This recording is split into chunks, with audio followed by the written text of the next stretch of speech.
Today, you woke up next to an animal and thought nothing of it.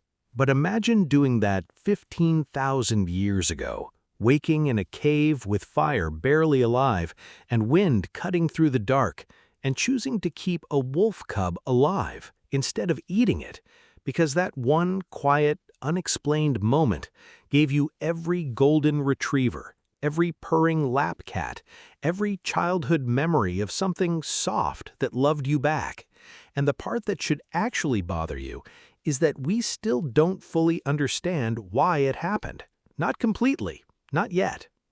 Think about where we are right now. 70% of American households have a pet. People spend more on pet food annually than most countries spend on education. Dogs have their own therapy, their own Instagram, their own lawyers in actual divorce courts. So all of this began somewhere, and it didn't begin with a breeder or a shelter. It began with a wolf choosing to walk toward a human fire instead of away from it. We're talking roughly 15,000 years ago, though some genetic research from 2021 pushes it closer to 23,000. Ice Age Earth. No farms, no cities, no written language, just humans and everything that wanted to kill them.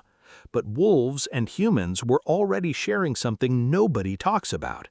They were both pack hunters, both tracked prey in groups, both ran on hierarchy and signals and trust. Think about that.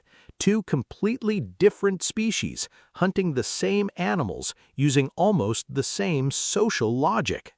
Because researchers now believe the first wolves that approached human camps weren't the biggest or the strongest, they were the least afraid, the ones born with just slightly less fear, hovering at the edge of firelight eating scraps, and the humans let them, not out of kindness necessarily, maybe because a wolf howling at the edge of camp was an alarm system, maybe because the children liked them. Maybe because a human sitting in the dark after a hunt just didn't want to be alone.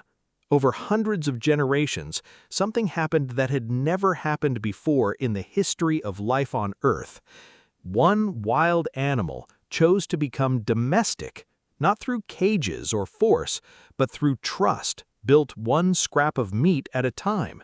Skulls shortened, ears dropped, tails began to curl. And then something appeared in dogs that exists in no other animal on the planet. A muscle above the eye, specifically evolved to make eye contact with humans, pulling the inner brow upward and creating that look.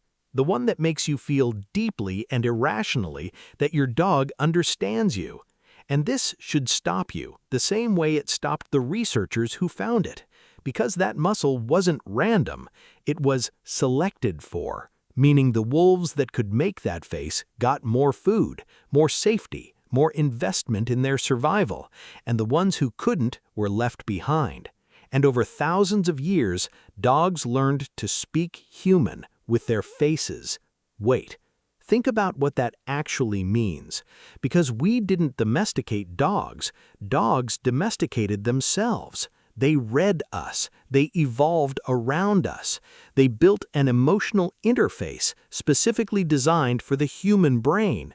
And in 2015, a study published in Science found that when dogs and their owners make eye contact, both of them get a rush of oxytocin, the bonding hormone, the same chemical that fires between a mother and a newborn child. So your dog looks at you, and your brain responds the way it responds to a baby. And that's not a coincidence. That's 15 years of evolution, engineering, and emotional hack, so effective that modern humans spend billions keeping animals alive past their natural lifespan in climate-controlled homes with dietary restrictions and scheduled vet appointments for a wolf. But dogs weren't the first pet. They're just the first one we can prove.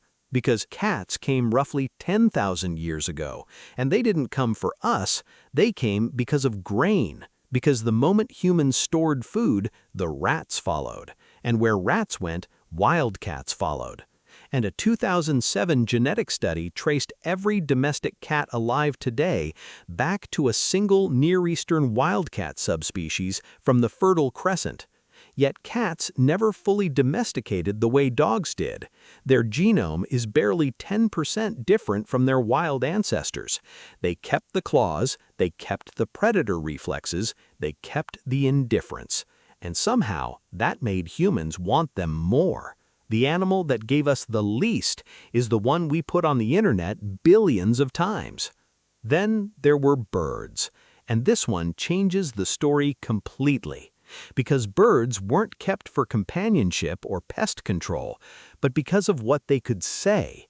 And in ancient Rome, a parrot that could speak the emperor's name sold for more than a human slave. Because for most of human history, the ability to speak was the dividing line between human and everything else.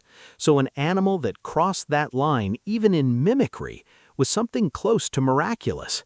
And people caged them and fed them figs and paid fortunes just to feel that something non-human was reaching back. That impulse, to feel understood by something that isn't human, is the thread running through it all. The wolf at the fire, the cat at the granary, the parrot in the palace. Because humans didn't domesticate animals because it was efficient. They did it because something in the human brain cannot stand the silence of being alone in the universe.